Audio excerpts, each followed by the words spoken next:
Bonjour tout le monde, aujourd'hui on a une batterie de trottinette d'Oberter. C'est une batterie, c'est une grosse batterie. Et avant il était chez un autre réparateur. Le client m'a dit qu'il était chez un autre réparateur, le réparateur il l'a réparé. Après une semaine d'utilisation il est retombé en panne. Euh, Moi je viens de l'ouvrir, enfin il était ouvert hein, déjà, il était comme ça, sans cache. Et quand je le regarde, euh, quand je le regarde, il est soudé à son BMS. Je vous montre, vous voyez, ça c'est le câble de positif, c'est normal qu'il est soudé comme ça, mais le câble négatif, normalement, il est protégé par le BMS. Normalement, il était soudé ici, mais sauf que l'autre réparateur, il l'a enlevé et il a soudé directement sur la batterie. Parce que peut-être le BMS, il avait un problème, ou bien peut-être que les cellules étaient déséquilibrées et le BMS est coupé, peut-être il y avait un autre problème. De toute façon, en tout cas, il a coupé d'ici le BMS et il a soudé directement sur la batterie. Cher réparateur, ça c'est pas bon. Si vous faites ça, vous risquez, vous mettez la vie d'une personne ou de plusieurs personnes d'une famille en danger. Vous voyez? Donc ça peut créer des problèmes aussi pour vous. Pourquoi? Parce qu'en fait, quand la batterie n'est pas protégée par la BMS, ça risque de faire une explosion. Pourquoi? Parce que la batterie, il charge sans s'arrêter. Et s'il y a des cellules qui sont abîmées, il se charge jusqu'à où il se chauffe. Après, quand il se chauffe, bah, il va risquer de s'exploser. Donc, surtout des batteries comme ça, qui sont très grosses, et si il explose dans une maison, dans un appartement, je vous jure que ça fait presque une bombe. Donc, il faut jamais faire ça. Et si le BMS il est en panne, il faut le changer. Et si il marche pas, si vous savez pas la faire, il faut pas la faire parce que là, vous pouvez créer le problème pour vous. Vous voyez, imagine si ça s'explose chez le client, chez une personne, bah, ça peut, ça peut tuer une personne. Donc le lendemain, il peut porter plainte contre vous et ça va créer des problèmes pour vous. Donc il faut jamais faire ça. Il faut jamais souder les fils sans BMS. Vous voyez. Alors, j'ai enlevé les nappes. Moi, j'ai regardé cette batterie. Il a cette partie-là qui est complètement HS. Donc, il y en a 4, 4 8, 16. Il y en a 16 piles à changer qui sont là. Donc, moi, je vais enlever, je vais le changer. Et puis, on va rebrancher le câble qui est là. On va la recouper, rebrancher le BMS pour voir si le BMS il marche. Si le BMS il marche pas, on va changer le BMS.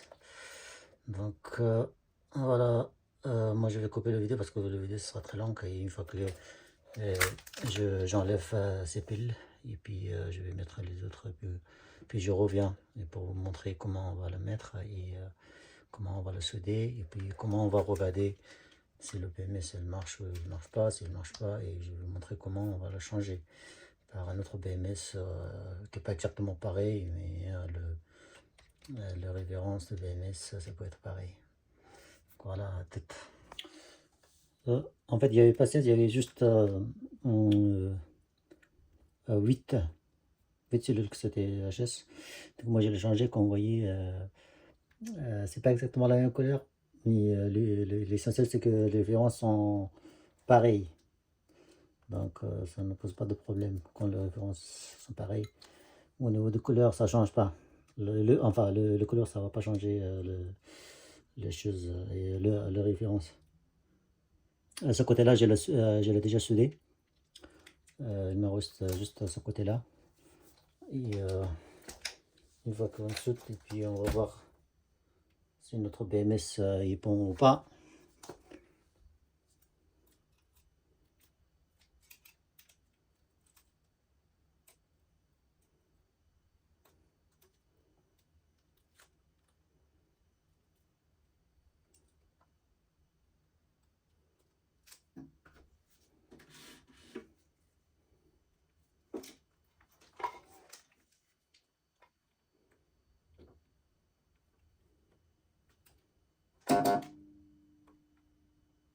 The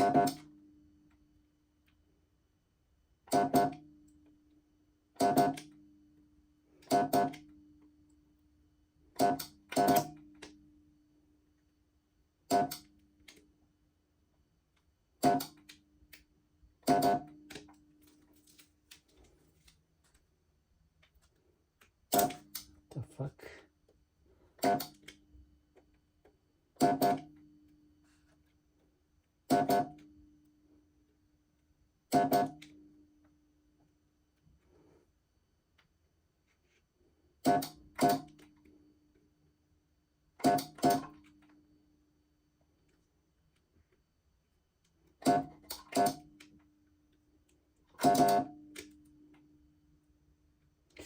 Ici j'allais un peu trop fort. C'est pas bon quand on va trop fort, sinon ça va cramer le banc de nickel. Et quand le banc de nickel ça crame, au cours de temps ça va s'arrouiller. Même s'il ne prend pas de l'eau, ça s'arrouille automatiquement tout seul. Ça pour ça, il ne faut pas trop cramer le banc de nickel. Voilà, ça aussi c'est bon. On va juste sauter ici la partie, enfin le fil de BMS qui était ici.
On va bien la ranger pour pas que ça s'abîme.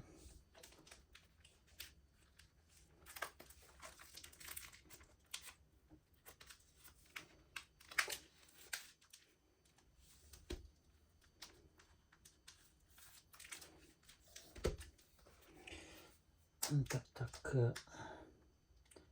Alors bien sûr, il n'est pas encore équilibré. On va juste pour vérifier si ça marche ou pas.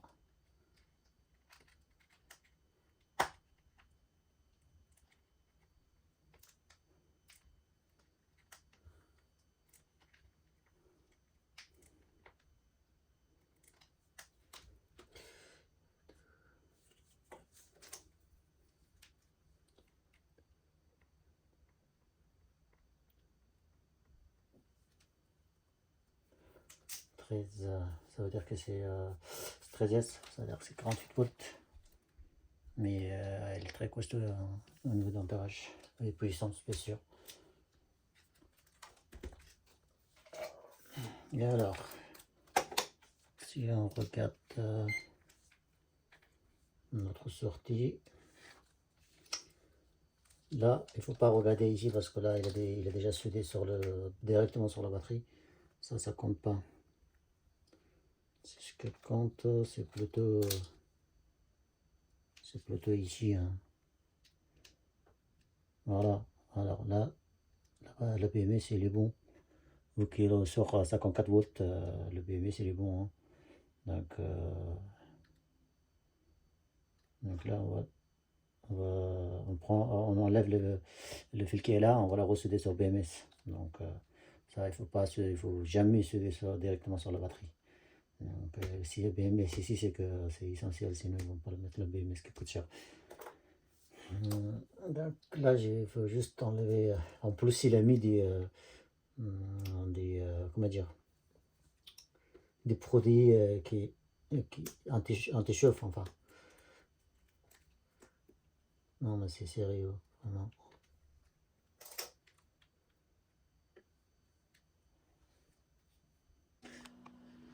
Je viens d'enlever le BMS pour que je puisse souder tranquillement. Mais le problème c'est catastrophe. Faut pas faire ça.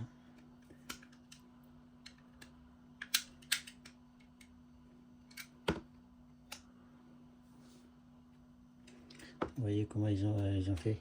C'est la merde ce qu'ils ont fait. Les gens ils sont malades.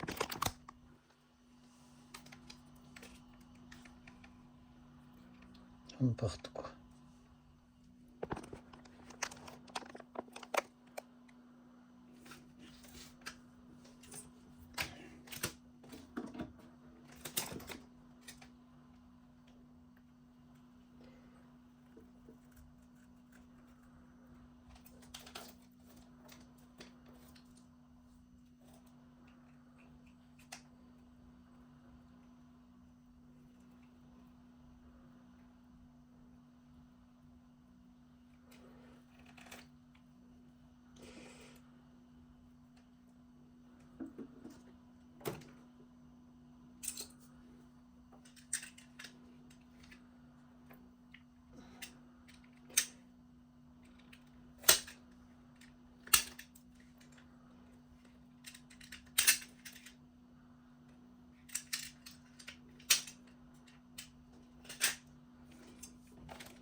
Ah, merde.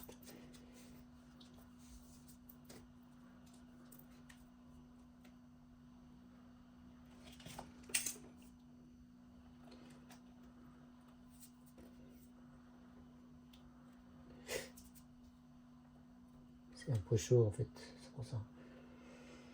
Je sais pas les gants.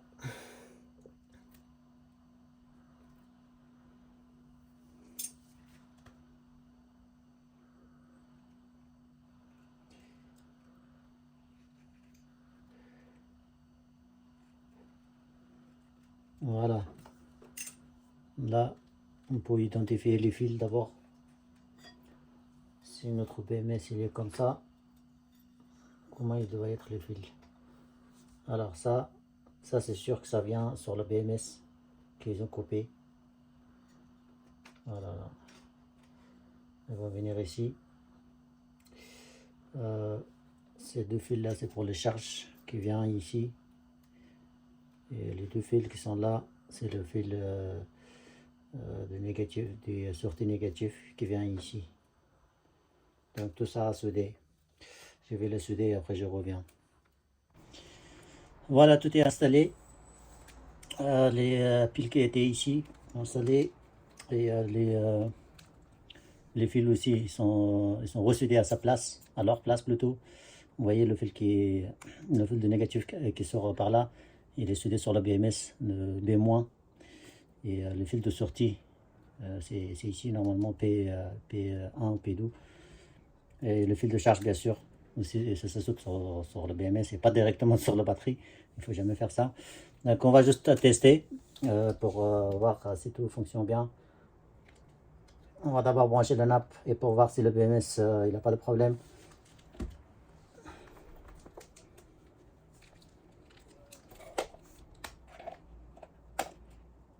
Je ne sais pas si vous voyez le voltmètre ou pas. Tac, tac, on va brancher le premier.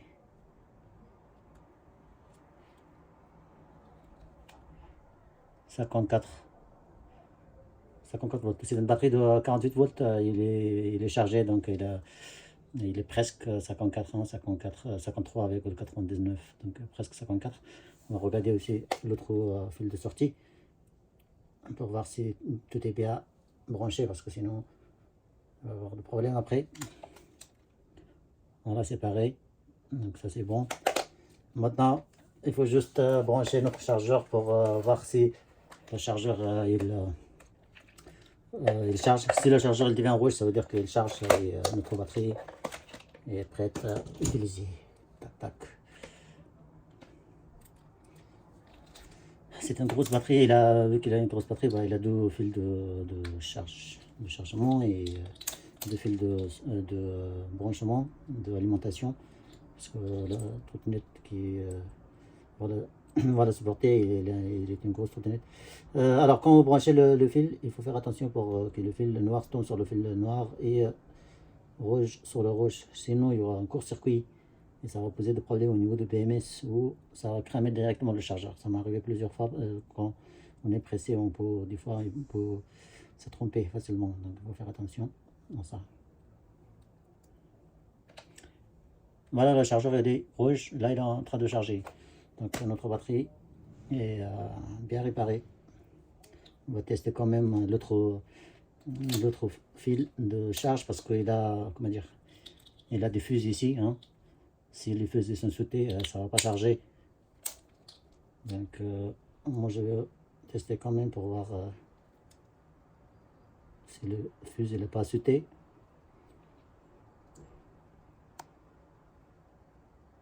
Tac, tac.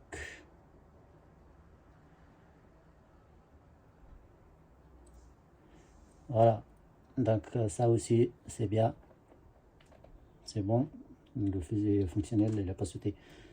Donc, notre batterie est bien réparée. Et si jamais vous avez besoin d'autres questions ou de recommandations, n'hésitez pas à me dire en commentaire et je vous répondrai le plus vite possible. Je vous dis à bientôt pour une nouvelle vidéo. Au revoir.